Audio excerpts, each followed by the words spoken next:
சற்று முன் வெளியான முக்கிய அறிவிப்பின்படி புதிதாக பணியில் சேருவோருக்கு ரூபாய் 15,000 ஊக்கத்தொகை. PF மண்டல ஆணையர் தகவல். செய்தியை முழுமையாக கேட்கறதுக்கு முன்னாடி நம்ம சேனலை சப்ஸ்கிரைப் பண்ணலாம். சப்ஸ்கிரைப் பண்ணிக்கோங்க. மறக்காம பெல் பட்டனை கிளிக் பண்ணிக்கோங்க. அப்போ தான் நம்மளுடைய அப்டேட்டட் நியூஸ் உங்களுக்கு உடனுக்குடன் வந்து சேரும். புதிதாக பணிக்கு சேருவோருக்கு ரூபாய் 15,000 ஊக்கத்தொகை வழங்கப்படும் என சென்னை வடக்கு மண்டல வருங்கால வைப்பு நிதி ஆணையர் தெரிவித்துள்ளார். இது தொடர்பாக அவர் வெளியிட்ட செய்திக்குறிப்பில் கூறியிருப்பதாவது: வேலைவாய்ப்புடன் இணைந்த ஊக்கத்தொகை திட்டத்துக்கு மத்திய அமைச்சரவை அண்மையில் ஒப்புதல் வழங்கியது. இதனால் ரூபாய் 3,50,00,000 இளைஞர்களுக்கு வேலைவாய்ப்பு கிடைக்கும். இத்திட்டத்துக்கு மத்திய அரசு ரூபாய் 99.45 கோடியை ஒதுக்கீடு செய்துள்ளது.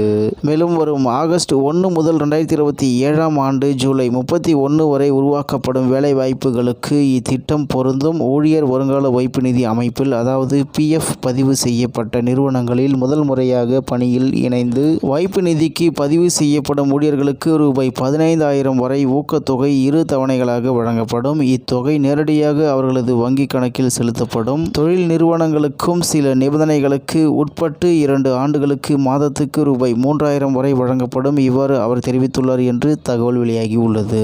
இந்நிலையில் வரும் ஆகஸ்ட் 1 முதல் 2027ஆம் ஆண்டு ஜூலை 31 வரை உருவாக்கப்படும் வேலை வாய்ப்புகளுக்கு இத்திட்டம் பொருந்தும். ஊழியர் வருங்கால வைப்பு நிதி அமைப்பில், அதாவது PF பதிவு செய்யப்பட்ட நிறுவனங்களில் முதல் முறையாக பணியில் இணைந்து வைப்பு நிதிக்கு பதிவு செய்யப்படும் ஊழியர்களுக்கு ரூபாய் 15,000 வரை ஊக்கத்தொகை 2 தவணைகளாக வழங்கப்படும். இத்தொகை நேரடியாக அவர்களது வங்கிக் கணக்கில் செலுத்தப்படும். தொழில் நிறுவனங்களுக்கும் சில நிபந்தனைகளுக்கு உட்பட்டு 2 ஆண்டுகளுக்கு மாதத்துக்கு ரூபாய் 3,000 வரை வழங்கப்படும். மேலும் புதிதாக பணிக்கு சேருவோருக்கு ரூபாய் 15,000 ஊக்கத்தொகை வழங்கப்படும் என சென்னை வடக்கு மண்டல வருங்கால வைப்பு நிதி ஆணையர் தெரிவித்துள்ளார் என்று தகவல் வெளியாகி உள்ளது என்பது குறிப்பிடத்தக்கது.